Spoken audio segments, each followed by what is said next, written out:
So hey my dear audience, how are you all, कैसे हो आप लोग। सो आज की जो वीडियो है वो आपके आर्टिकल 12 के ऊपर बात करेगी, विच इज़ स्टेट। तो आर्टिकल 12 जो है वो आपके स्टेट के बारे में बताता है। तो पहला क्वेश्चन जो हमारे माइंड में उठता है, व्हाट इज स्टेट। क्योंकि अगर हम बात करते हैं फंडामेंटल राइट के बारे में, तो फंडामेंटल राइट जो होता है वो आपका बेसिकली, अगर हमें पता करना है कि फंडामेंटल किसके अगेंस्ट मिलता है, तो हमें स्टेट के अगेंस्ट मिलता है। ठीक है, अगर आपका फंडामेंटल राइट वायलेट होता है तो किसके अगेंस्ट आप पिटीशन डालते हो, वो आपका स्टेट होता है। ठीक है, तो अब हमारा जो क्वेश्चन है, जो कि आप डेफिनेशन ऑफ स्टेट है which is given in article 12 of the Indian constitution, और आर्टिकल 12 जो है पार्ट 3 का पार्ट 3 ऑफ इंडियन कॉन्स्टिट्यूशन के अंदर आता है। ओके, अब आर्टिकल 12 को समझने के लिए हमें जो आपका बेयर एक्ट है वो समझना पड़ेगा। इस वाले वीडियो में सिर्फ हम बेयर एक्ट को नहीं समझेंगे, काफ़ी सारे केस लॉज हैं। और ये जो वीडियो है आर्टिकल 12 की, वो दो पार्ट में आएगी। एक पार्ट वो जिसमें हम लैंडमार्क केसेस देखेंगे, और एक पार्ट वो जो अब जो डेवलपमेंट हो रही है, रीसेंट डेवलपमेंट जो है, रीसेंट इन द सेंस कि मतलब जो अब डेवलपमेंट हो रही है, जैसे हमारा बीसीसीआई वाला क्वेश्चन हो गया, हमारा डीम्ड यूनिवर्सिटी वाला क्वेश्चन हो गया, तो उन सब चीज़ों को हम समझेंगे नेक्स्ट पार्ट में। क्योंकि अभी हम बात करने वाले हैं स्टेट को किस तरीके से समझना है। अगर हम स्टेट को समझते हैं तो यहाँ पर एक डेवलपमेंट है कि किस तरीके से हम स्टेट को कैसे डेवलप किया गया है, डेफिनेशन ऑफ स्टेट को। ठीक है, तो इस वाली वीडियो में हम लैंडमार्क केस को पढ़ेंगे, जो कि आपको समझाएगा कि स्टेट क्या होता है। तो सबसे पहले तो मैं स्टेट की डेफिनेशन पे आती हूँ। ये आपकी जो डेफिनेशन है, आपकी बेयर एक्ट की डेफिनेशन है। बेयर एक्ट की डेफिनेशन है, तो इसलिए मैं यहाँ पर आपको बताने से बेटर है कि मैं आपको नेक्स्ट स्लाइड में बताऊँ, which where I have written the essential of article 12। तो इसेंशियल ऑफ आर्टिकल 12 में दो इसेंशियल है बेसिकली, मोटा माटी। पहला इसेंशियल ये है कि जो आर्टिकल 12 है वो applicable only on the part 3 और पार्ट 4। पार्ट 3 आपका बात करता है फंडामेंटल राइट, और पार्ट 4 बात करता है आपका DPSP।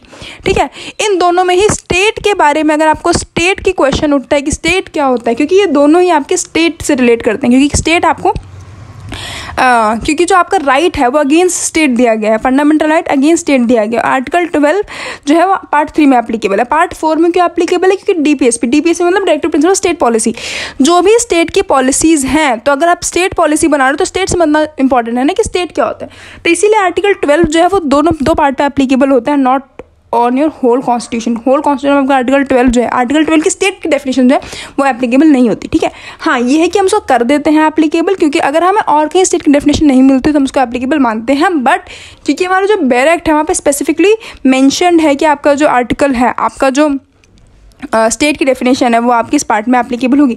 तो यहाँ पर इन दिस पार्ट लिखा हुआ है, जो कि आपका पार्ट 3 के बारे में बात किया जा रहा है, बट इसको हम पार्ट 4 में भी एप्लीकेबल मानते हैं। ओके, नेक्स्ट आते हैं कि अब स्टेट की जब हम डेफिनेशन देखें तो स्टेट क्या क्या इंक्लूड करता है। तो स्टेट 4 चीज़ें इंक्लूड करता है। पहला पार्लियामेंट आपकी यूनियन पार्लियामेंट। ठीक है, नेक्स्ट आपका स्टेट लेजिस्लेचर, और नेक्स्ट आपका ऑल अथॉरिटी, और देन आपका अदर अथॉरिटी। तो अगर हम देखें तो ये दोनों तो ऑलरेडी आपको स्टेट की तरह ही दिख रही हैं। ठीक है, क्योंकि यहाँ पर हम पार्लियामेंट के बारे में बात कर रहे हैं, स्टेट लेजिस्लेचर के बारे में बात कर रहे हैं। ऑल अथॉरिटी की डेफिनेशन हमें ऐसा कहीं पर मिलती है तो वो मिलता है आपके जनरल क्लॉजेस एक्ट में। जनरल क्लॉजेस एक्ट के सेक्शन नंबर 3 में आपको ऑल अथॉरिटीज़ की डेफिनेशन मिलती है। म्यूनसिपैलिटी और पंचायत और जितने भी आपकी स्टेट स्टैट्यूटरी बॉडीज होती हैं उनके बारे में हमारे बात की है। बट क्वेश्चन उठता है अदर अथॉरिटी के बारे में। रीजन बीइंग कि अदर अथॉरिटी की डेफिनेशन है which not given anywhere, not in your constitution और योर एनी अदर एक्ट, जैसे कि आपका जनरल क्लॉज एक्ट है, तो नहीं मिलती है हमें अदर अथॉरिटी की डेफिनेशन। तो हम जो डेवलपमेंट पढ़ने वाले हैं वो आपका बात करता है अदर अथॉरिटी के बारे में। ठीक है, अदर अथॉरिटी में क्या कौन सी चीज़ें जिनको हम स्टेट मानेंगे वो यहाँ पर हमें पढ़ने को मिलेंगी। तो इसके लिए आपकी डेवलपमेंट जो है वो केसेस के थ्रू हम उसको डेवलपमेंट देखते हैं। तो जितना मैंने आपको बताया, मैंने लिख रखा है कि यहाँ पर आपका क्या क्या यूनियन क्या इंक्लूड करता है। यूनियन पार्लियामेंट में आपका प्रेसिडेंट, लोकसभा, राज्यसभा। आपको पता है कि पार्लियामेंट फॉर्म करने के लिए क्या क्या चीज़ें होती हैं। वो यूनियन में एग्जीक्यूटिव में आपका president, vice president, council of minister, prime minister, वो सब आपको एग्जीक्यूटिव में आते हैं। लेजिस्लेचर में भी सेम चीज़ें हैं। ठीक है, और उसके बाद आपका अगर मैं ऑल अथॉरिटीज़ के बारे में बात करूँ तो यहाँ पर मैंने आपको बताया section number 3 of the general clause act 1897, जिसमें आपको लोकल अथॉरिटी के बारे में बात की। तो ये सारे आपकी म्यूनसिपैलिटी और डिस्ट्रिक्ट ये सब आपका यहाँ पर दिया हुआ कि आपका ऑल लोकल अथॉरिटीज़ में क्या क्या आता है। ठीक है, तो यहाँ पर जो ऑल अथॉरिटीज़ हैं ये लोकल अथॉरिटीज़ हैं। ठीक है, ऑल लोकल अथॉरिटीज़। अब आते हैं हम लोग नेक्स्ट, जो हमारा बेसिकली मेन क्वेश्चन है जिसके ऊपर इस पूरी वीडियो को बनाने का मतलब बन रहा है, और आपका डेफिनेशन ऑफ स्टेट जो कि मैंने आपको बता दिया, उसमें अदर अथॉरिटी की क्या डेफिनेशन है, अदर अथॉरिटी का मतलब क्या होता है। क्योंकि कहीं पर डिफाइन नहीं किया गया, इसलिए हमें जुडिशियल इंटरप्रिटेशन को समझना पड़ता है कि जुडिशरी क्या बोलती है कि स्टेट होता क्या है। ठीक है, तो अगर हम स्टेट को समझते हैं तो हमारे काफ़ी सारे केसेस हैं जो कि हमें पढ़ने पड़ते हैं। एज अ लॉ स्टूडेंट यार हमें बहुत सारी चीज़ें पढ़नी होती है, जैसे कि आपके 2 केस हैं, मतलब बहुत सारे केसेस के यहाँ पर मैंने लिस्ट ऑफ केसेस दे रखे हैं। और अगर आपके आर्टिकल 12 पे क्वेश्चन आता है कहीं पर भी, अगर आपकी यूनिवर्सिटी में क्वेश्चन आ रहा है, मतलब आपके एग्जामिनेशन सेमेस्टर एग्जाम में क्वेश्चन आता है, तो ये जो मैं आपको डेवलपमेंट का पॉइंट बता रही हूँ इसी तरीके से आपको लिखना होता है। यार देखो, जब भी हम डेवलपमेंट लिखते हैं तो जो ईयर होता है इसको मेंशन करना बहुत ज़रूरी होता है। तो जब भी हम डेवलपमेंट के बारे में बात करते हैं तो ईयर लिखना बहुत ज़रूरी होता है, ठीक है। तो आर्टिकल 12 में स्टेट की डेफिनेशन है, उसमें आपके काफ़ी सारे केसेस, जैसे कि आपका university of Madras versus Shantabai, then आपका Ujjain Bhai versus state of UP, आपका Rajasthan electricity board versus Mohanlal, Sukhdev Singh versus Bhagat Ram, R D. Shetty versus airport authority, ये इंटरनेशनल एयरपोर्ट अथॉरिटी है। देन आपका Som Prakash versus union of India, आपका आता है अजय हासिया वर्सेस खालिद मुजीब। ये वाला जो केस है ये थोड़ा सा इंपॉर्टेंट है, क्योंकि यहाँ पर टेस्ट ले डाउन किया गया था कि कैसे आप पता करोगे कि आपका जो आर्टिकल 12 है वो क्या अदर अथॉरिटी केस किस तरीके पे होगा। और यहाँ पर आर.डी. शेट्टी, ये दोनों ही जो केसेस है इन दोनों में आपको टेस्ट के बारे में बताया गया, टेस्ट दिए गए हैं कि कैसे आपको पता चलेगा कि जो एक स्टेट है, जो अदर अथॉरिटी है, उसको हम कब स्टेट की तरह कंसिडर किया जाएगा। नेक्स्ट आपके कुछ और केसेस हैं कि Zee television versus union of India, इसमें क्रिकेट से रिलेटेड क्वेश्चन है, इसमें टेलीविजन से रिलेटेड क्वेश्चन है, ठीक है। उसके बाद उसके बाद नेक्स्ट है आपका NS. Mirajkar versus state of Maharashtra. और इसी के साथ आपकी नेक्स्ट जो वीडियो है उसमें काफ़ी सारे केस जो कि मैंने लास्ट स्लाइड में लिख रखे हैं कि हम नेक्स्ट कौन कौन से केस को डिस्कस करने वाले हैं। अब आते हैं हम लोग university of Madras versus Shantabai 1953 का केस है। इस वाले केस में क्या था, देखो मैं फैक्ट नहीं बता रही, मैं सिर्फ आपको ये बताऊंगी कि किस क्वेश्चन जब उठता है आप लोगों के माइंड में तो कैसे आपको सॉल्व करना है। अगर आपको यूनिवर्सिटी के ऊपर क्वेश्चन आएगा कि यूनिवर्सिटी जो होती है वो एज अ स्टेट कंसिडर की जाएगी कि नहीं, तो उस सिचुएशन में आपको क्या आंसर लिखना है, ऐसी चीज़ें समझ लो, ठीक है। और ऐसे करके मैंने काफ़ी सारे कैटेगरीज को कवर किया है, जो कि आपको जब आप पढ़ोगे आर्टिकल 12 को, कोई बुक रेफर करोगे या फिर किसी भी नोट्स को रेफर करोगे, तो उसमें ये सारे जो केसेस है वो मेंशन होंगे, ठीक है। तो अगर हम यूनिवर्सिटी के बारे में बात करते हैं, यूनिवर्सिटी ऑफ मद्रास के ऊपर क्वेश्चन उठता है कि ये स्टेट की तरह कंसिडर किया जाएगा कि नहीं, ठीक है। तो यही क्वेश्चन है। अब इसमें कोर्ट एक नया कॉन्सेप्ट लेके आती है, दैट इज एडजस्टिव जनरलिस्ट, ठीक है। इस वाले कॉन्सेप्ट को क्या कहते हैं, मतलब ये वाला कॉन्सेप्ट होता क्या है, एडजस्टिव जनरलिस्ट होता क्या है, तो वो हमें देखना पड़ता है, ठीक है। तो अगर इसके मतलब को देखते हैं तो यहाँ पर लाइक नेचर, मतलब सेम नेचर, ऐसा कुछ आपको समझने को मिलेगा। इसका मतलब क्या होता है कि आपने जो स्टार्टिंग के 3 पढ़े, ABC जो आपने पढ़ा, उसी से रिलेट करके D वाला आएगा। D वाला मतलब क्या, अदर अथॉरिटी का क्वेश्चन, ठीक है। तो अगर आपको अदर अथॉरिटी पढ़नी है तो स्टार्टिंग जो 3 आपके हैं ना कि यूनियन, फिर आपका स्टेट, और फिर तो आपको जो ऑल लोकल अथॉरिटी उसके अकॉर्डिंग में आपको अदर अथॉरिटी को भी पढ़ना पड़ेगा। तो वही आपका बोला जाता है यहाँ पर। तो वो सेम चीज़ है जो ऊपर हमने देखी। देन कोर्ट ये बोलती है क्योंकि जो आपको यूनिवर्सिटी है वो कोई भी सोवरेन फंक्शन परफॉर्म नहीं करता है। तो अगर हम यूनिवर्सिटी की बात करते हैं तो कोर्ट ने फाइनली क्या हेल्ड किया कि university is not performing any kind of sovereign function, hence university is not considered as state. अब अगर वो किसी स्टैट्यूट के थ्रू बनी हो तो भी, नहीं बनी हो तो भी, अगर वो सोवरेन फंक्शन नहीं परफॉर्म करेगी तो वो स्टेट नहीं मानी जाएगी, ऐसा इसमें बोला गया फर्स्ट वाले केस में, ठीक है। बट फर्स्ट मैं केस बता रही हूँ, उसके बाद आपको काफ़ी सारे केसेस मिलेंगे जिसमें आपको पता चलेगा कि हाँ कब कौन कौन से पॉइंट पे हमने क्या क्या चीज़ें ओवर रूल की है। तो यार देखो, ये वीडियो हम काफ़ी सारे केसेस को डिस्कस करने वाले हैं, तो वीडियो थोड़ी लेंदी हो सकती है, तो आप सारे केसेस को देखो। ये केसेस समझना बहुत ज़रूरी है, क्योंकि जब आप डेवलपमेंट लिखोगे आर्टिकल 12 की तो उसमें आपको सारे केसेस मेंशन करने ज़रूरी हो जाते हैं। नेक्स्ट हमारा Ujjain Bhai versus state of UP 1962 का केस है। इसमें जो आपको एडजस्टिव जनरलिस्ट का कॉन्सेप्ट दिया गया था शांताबाई वाले केस में, इसको रिजेक्ट किया गया, ओवर रूल कर दिया गया और बोला कि देखो ऐसा कोई, ये ज़रूरी नहीं होता कि हमारा जो कॉमन जीनस है वो हर जगह दिखे। मतलब ज़रूरी नहीं है कि जो नेचर है आपके अबव 3 कैटेगरीज जो हमने देखा कि जिसमें आपको यूनियन, स्टेट लेजिस्लेचर और लोकल अथॉरिटीज़ हैं, वैसे ही ज़रूरी नहीं कि आपका अदर अथॉरिटी भी उन्हीं में कंसिडर किया जाए। तो एडजस्टिव जनरलिस्ट का प्रिंसिपल को यहाँ पर ओवर रूल किया गया।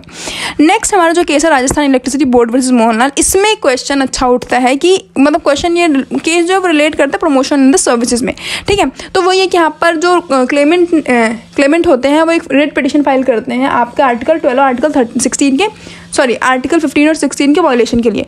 तो कोर्ट यहाँ पर बोलती है कि अगर हम देखें कि जो आपका body created by the constitutional law, तो कोर्ट यहाँ पर क्या बोलती है, कोर्ट बोलती है कि कोई भी बॉडी जो क्रिएट की गई है बाय द कॉन्स्टिट्यूशनल लॉ, जिसके पास अल्टीमेट पावर है, जिसके पास ऑलमोस्ट सारी पावर है, ठीक है, वो कंसिडर की जाएगी एज अ स्टेट। मतलब अब यहाँ पर अगर आप ध्यान दो तो यहाँ पर अगर कोई भी बॉडी कोई लॉ के थ्रू बनाई गई है तो वो स्टेट की तरह कंसिडर की जाएगी। हमने शांताबाई वाले केस में क्या देखा कि अगर वो सोवरेन फंक्शन परफॉर्म नहीं कर रहा तो वो स्टेट नहीं माना जाएगा। बट यहाँ पर एक नया पॉइंट बोलेगा कि अगर कोई भी बॉडी क्रिएट की जा रही है by the law, by the constitutional law, तो वो आपके स्टेट की तरह कंसिडर किए जाएगी। ठीक है, ये बोला गया। तो वही यहाँ पर स्टेट ने फाइनली सुप्रीम कोर्ट ने क्या हेल्ड किया कि कोई भी अदर अथॉरिटी का मतलब क्या है, अगर कोई भी अथॉरिटी क्रिएट की जा रही है बाय द कॉन्स्टिट्यूशन और एनी स्टैट्यूट, किसी भी कॉन्स्टिट्यूशनल लॉ या फिर किसी स्टैट्यूट के थ्रू, मतलब कॉन्स्टिट्यूशनल लॉ या फिर स्टैट्यूट के थ्रू बनाई जा रही है, जिसको हमने ऑलमोस्ट सारी पावर कन्फर की गई है, मतलब वो पावर कन्फर की गई है, तो वो आपके स्टेट की तरह मानी जाएगी। ये मतलब ये इंपॉर्टेंट नहीं होता कि हम यहाँ पर सोवरेन, उसके गवर्नमेंटल और सोवरेन फंक्शन को देखें। ठीक है, अगर वो गवर्नमेंटल और सोवरेन फंक्शन फॉर्म कर रही है, वेल एंड गुड, नहीं कर रही है तो भी कोई इशू नहीं है। ठीक है, तो इमैटेरियल है कि वो कमर्शियल फंक्शन परफॉर्म करे, कमर्शियल नेचर के फंक्शन परफॉर्म करिए और नहीं कर रही है, उससे मतलब नहीं बढ़ता। अगर वो स्टैट्यूट के थ्रू बनाई गई है, ठीक है, तो यहाँ पर हम उसे कमर्शियल फंक्शन किसी को भी नहीं देखते हैं, पर सोवरेन फंक्शन, गवर्नमेंटल फंक्शन को नहीं देखते हैं। हम ये देखते हैं कि अगर वो स्टैट्यूट के थ्रू बनाई गई है तो वो स्टेट की तरह कंसिडर की जाएगी। जैसे यहाँ पर लिखा गया, such statutory authority need not to be engage in the performing of governmental और सोवरेन फंक्शन। मतलब कि कोई भी वो अथॉरिटी जरूरी नहीं है कि किसी गवर्नमेंटल और या फिर सोवरेन फंक्शन को परफॉर्म कर रही हो। ठीक है, तो ये थोड़ा सा ये आपका इंपॉर्टेंट केस बन जाता है, इसको लिखना एग्जाम में बहुत जरूरी होता है, क्योंकि यहाँ पर हमने स्टैट्यूटरी बॉडीज़ के बारे में बात की है, यहाँ पर हमने कॉन्स्टिट्यूशनल बॉडीज़ के बारे में बात की कि इन सब के थ्रू अगर कोई लॉ बनता है, अगर कोई स्टैट्यूट बनता है तो उनका क्या स्टेटस होगा। राइट, अब आता है सुखदेव वर्सेस भगत राम। इस वाले केस में क्या होता है, ये वाला केस जो है वो आपका अगेन वैसी कॉर्पोरेशन के बारे में बात करते हैं जो स्टैट्यूटरी कॉर्पोरेशन था बट सोवरेन फंक्शन परफॉर्म नहीं करती हैं। तो इस वाली सिचुएशन में क्या होगा, तो अब जो हमने ऊपर पढ़ा कि अगर आप सोवरेन फंक्शन, अगर आप स्टैट्यूट के थ्रू बनाए गए हो तो वो इमैटेरियल है कि आप सोवरेन फंक्शन, इमैटेरियल तो नहीं बट हाँ जरूरी नहीं है कि आप वो फंक्शन परफॉर्म कर रहे हो कि नहीं। तो कोर्ट ने यही बोला कि अगर आपके पास, अगर आप पावर इंजॉय कर रहे हो, अगर आप अपनी स्टेट की पावर इंजॉय कर रहे हो तो आप स्टेट की तरह कंसिडर किए जाओगे। तो यहाँ पर जो LIC है, FIC है और आपकी ONGC है, सब स्टेट की तरह कंसिडर किए गए। ठीक है, वही चीज़ है। नेक्स्ट आपका आता है RD Shetty versus airport authority 1979 case है। इस वाले केस को हम मोस्ट इंपॉर्टेंट केस बोलते हैं। ठीक है, इस वाले केस को लिखना बहुत ज़रूरी होता है क्योंकि इसमें टेस्ट बताया गया। टेस्ट भी अगर मैं बोलूँ तो यहाँ पर बताया गया कि आप कब स्टेट के जो अदर अथॉरिटीज है जिनको आपने स्पेसिफिकली नहीं बता रखा कि वो स्टेट की तरह कंसिडर की जा रही है कि नहीं, तो उसको समझने के लिए RD Shetty case well and good, मतलब अच्छा केस है जिसमें बताया गया। तो इंटरनेशनल एयरपोर्ट अथॉरिटी के ऊपर क्वेश्चन उठा कि वो एक स्टेट की तरह कंसिडर की जाती है कि नहीं। अगर मैं इसको थोड़ा फैक्ट बताऊँ तो जो कि मुझे सही से भी याद नहीं है, इसका मैं फैक्ट बताऊँ तो यहाँ पर ये होता है कि एक टेंडर निकाला जाता है गवर्नमेंट के थ्रू और बोला जाता है कि अब आप टेंडर भरो और उसके अकॉर्डिंग्स में आपको टेंडर मिलेगा। ठीक है, international airport authority RD Shetty जो होता है उनको टेंडर मिलते रह जाता है, तो इसलिए RD शेट्टी इनके ऊपर केस कर लेते हैं। ठीक है, तो यही क्वेश्चन उठता है कि जो इंटरनेशनल एयरपोर्ट अथॉरिटी है क्या हम उसे स्टेट की तरह कंसिडर करेंगे कि नहीं। ठीक है, तो कोर्ट ये बोलते हैं क्योंकि इंटरनेशनल एयरपोर्ट अथॉरिटी जो है वो क्रिएट की गई है by the parliamentary act, hence वो आपके स्टेट की तरह कंसिडर की जाएगी। ठीक है, तो यहाँ पर हमने और भी कुछ चीज़ें देखी, जैसे कि मतलब और जो चीज़ें हम देखेंगे वो कैसा होगा, ये जो है ये कुछ पॉइंट्स हैं जिसमें बताया गया कि वो स्टेट हम कब कंसिडर करेंगे। पहला कि अगर गवर्नमेंट का कंट्रोल है, इनफ कंट्रोल है आपके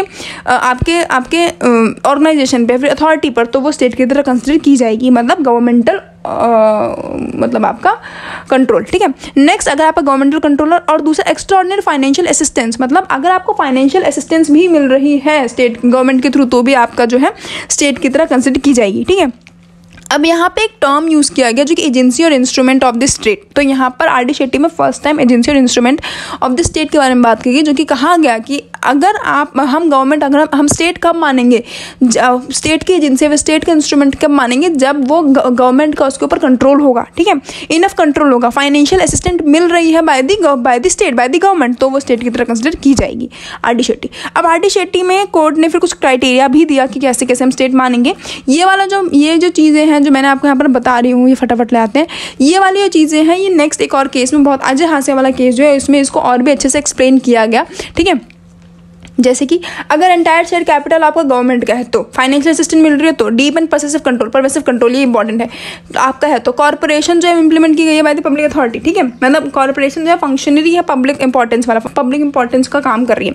ठीक है, उसके बाद गवर्नमेंट डिपार्टमेंट है वो वाला, और मोनोपोली स्टेटस क्रिएट की जा रही है बाय द स्टेट, एंजॉय कर रहा है वो monopoly status of the state इसको प्रोटेक्ट कर रहा है। तो ये सारी चीज़ें जो है ये RD शेट्टी के जो ये 6 पॉइंट्स हैं ये एज अ टेस्ट माने जाते हैं कि आप स्टेट की तरह कंसिडर किए जा रहे हो, ठीक है।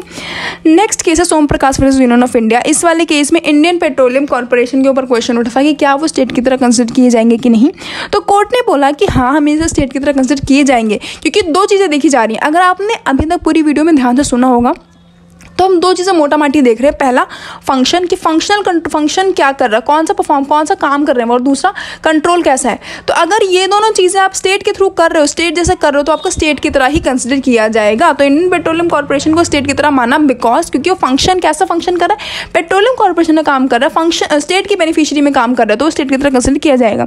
और कंट्रोल भी है इनका कॉर्पोरेशन के ऊपर स्टेट का, तो इसलिए वो स्टेट की तरह कंसिडर किए जाएंगे, राइट। कंक्लूजन क्या निकला कि अगर आप नॉन स्टैट्यूटरी बॉडी हो, नॉन स्टैट्यूटरी बॉडी का मतलब होता है कि आप किसी स्टैट्यूट के थ्रू नहीं बनाए गए हो, बट आप स्ट्रॉन्ग नेक्सस क्रिएट कर रहे हो। नेक्सस मतलब कि आप कनेक्शन है, ठीक है। तो अगर आप स्ट्रॉन्ग नेक्सस क्रिएट कर रहे हो गवर्नमेंट जैसा काम कुछ कर रहे हो, तो आप स्टेट की तरह कंसिडर किए जाओगे। तो सोम प्रकाश वाला केस भी थोड़ा, मतलब सोम प्रकाश वाला केस भी काफ़ी इंपॉर्टेंट पड़ता है, बिकॉज हमें पे नेक्सस, यहाँ पर हम कनेक्शन के बारे में बात करते हैं उस कॉर्पोरेशन और गवर्नमेंट के बीच का, ठीक है। और तो इसीलिए आर डी शेट्टी का जो यहाँ पर केस है, आर डी शेट्टी का जो केस है, जो यहाँ पर टेस्ट दिए गए थे, यहाँ पर अप्लाई किए गए। उसके बाद आपका अजय हासिया, अगेन सबसे इंपॉर्टेंट कंक्लूसिव केस जिसे कहते हैं, अजय हासिया को बोलते हैं, क्योंकि जो आपके ऊपर आर डी शेट्टी में 6 जो केसेस आपको, जो टेस्ट आपको बताया गया, वो यहाँ पर उसको अच्छे से इंप्लीमेंटेशन दी गई। और जो टेस्ट है, अगेन मैं आपको ऊपर बता चुकी हूँ, तो सेम चीज़ें यहाँ पर, जैसे कि आपका financial control of the state, उसके बाद deep existence of deep and pervasive control, उसके बाद आपका फाइनेंशियल कैरेक्टर, मतलब जो फंक्शनल कैरेक्टर है वो गवर्नमेंट जैसा है, ठीक है, पब्लिक इंपॉर्टेंस में काम कर रहे हो, डिपार्टमेंट कंट्रोल आपका गवर्नमेंट का है, कॉर्पोरेशन जो एंजॉय कर रही है मोनोपोली स्टेटस, तो आपका स्टेट की तरह माना जाएगा। ओके, सो अगेन ये जो सारे पॉइंट है कि रिपीट हो गया है। तो ये जो पॉइंट्स हैं आपके स्टेट की डेफिनेशन को करने के लिए टेस्ट होता है, टेस्ट इंप्लीमेंट किया गया अजय हासिया केस में, राइट। देन आपका यहाँ पर मैं इस वीडियो को एंड करूँगी, क्योंकि पार्ट 2 में हम देखेंगे कि आपका Zee tele film versus union of India, Shyamlal Ghosh versus union of India, और BCCI versus cricket association of Bihar, ये तीनों ही केस आपके बीसीसीआई से रिलेट करते हैं कि बीसीसीआई को आप एज अ स्टेट मानते हो कि नहीं, ठीक है। तो ये वाला क्वेश्चन जो है वो इसमें डील करेंगे। और नेक्स्ट जो है, जो कि हमारे केस मैट के अकॉर्डिंग्स में है, नेक्स्ट पहला तो आपका केस है प्रदीप कुमार बिस्वा वाला, देन आपका जी बसी रेड्डी वाला, फिर आपका state of UP versus Radheshyam Rai, और इंपॉर्टेंट केस है आपका नेक्स्ट केस है आपका doctor Jaipal versus SRM university. SRM ये वाला जो केस है वो डीम्ड यूनिवर्सिटी के ऊपर डील करता है, ठीक है। तो हम इन वाले केसेस को नेक्स्ट वीडियो में देखते हैं। तो अब मैं आपको कंक्लूड करती हूँ, हमने लास्ट के कुछ स्लाइड्स में क्या पढ़ा। तो बेसिकली आप ये समझो कि कंट्रोल कैसा जा रहा है। अगर आप सोवरेन फंक्शन परफॉर्म करते हो, मैं वैसे बता देती हूँ, अगर आप सोवरेन फंक्शन परफॉर्म कर रहे हो तो आप स्टेट की तरह कंसिडर किए जाओगे, ठीक है। अगर आप स्टैट्यूटरी बॉडी के थ्रू बनाएगा तो आप स्टेट की तरह कंसिडर किए जाओगे, ठीक है। अगर आपका फंक्शनल कंट्रोल, फंक्शनल काम जो है, मतलब फंक्शनल आपका गवर्नमेंट फंक्शन की तरह चल रहा है, कंट्रोल आपका गवर्नमेंट का है, मोनोपोली स्टेटस क्रिएट कर रहे हो बाय द गवर्नमेंट कंट्रोल, ठीक है। तो ये सारी चीज़ें जो है वो आपको एक स्टेट की तरह कंसिडर करवाई जाती हैं, ठीक है। तो अगर आप ये सब चीज़ें फॉलो कर रहे हो, which is given under the cases which I explained, ठीक है, तो इन सिचुएशन में आपके जो गवर्नमेंट है, आपका जो ऑर्गेनाइजेशन है, तो वो आपका स्टेट की तरह कंसिडर किए जाएंगे। तो इन नेक्स्ट वीडियो मैं आपको बताऊंगी पार्ट 2 वाले केसेस में, जिसमें हम बात करेंगे बीसीसीआई के स्टेटस के बारे में, जुडिशरी एज अ स्टेट है कि नहीं, वो वाला भी क्वेश्चन बनता है, तो वो भी आपको पता होना चाहिए, वो भी हम देखेंगे। और जो आपके नेक्स्ट केसेस हैं, जो कि मैंने आपको बता दिया, ये हम नेक्स्ट पार्ट 2 वाली वीडियो में देखेंगे, क्योंकि ये वाली जो वीडियो है वो थोड़ी सी लेंदी हो गई है, तो यहाँ पर इन्हें एक्सप्लेन करना थोड़ा सा टफ है। और नेक्स्ट वीडियो में हम इनको काफ़ी अच्छे से समझेंगे, क्योंकि ये जो केसेस हैं ये बहुत इंपॉर्टेंट है, रिसेंटली इनमें इन क्वेश्चंस को हमने देखा है, ठीक है। तो इसलिए पार्ट 2 में आपको ये सारे केसेस मिलेंगे। सो आई होप गाइज आपको आर्टिकल 12 अच्छे से एक्सप्लेन समझ आया होगा, जैसे मैंने आपको बताया। और अगर आपको कोई भी डाउट हो तो प्लीज़ कमेंट डाउन, और फिर हम देखेंगे उस क्वेश्चन को भी कंसिडर करेंगे। बट पार्ट 2 को प्लीज़ देखना, क्योंकि इसमें हम काफ़ी सारे केसेस, जो एक्स्ट्रा 4-5 केसेस, उसको भी समझेंगे कि अब क्या स्टेटस है। अगर हम अदर अथॉरिटी को देख रहे हैं तो किस स्टेटस के थ्रू हम देख रहे हैं कि अदर अथॉरिटी में आता है कि नहीं, ठीक है। तो गाइज आई होप आपको वीडियो समझ आई होगी। मिलते हैं फिर किसी वीडियो में, टिल देन बाय।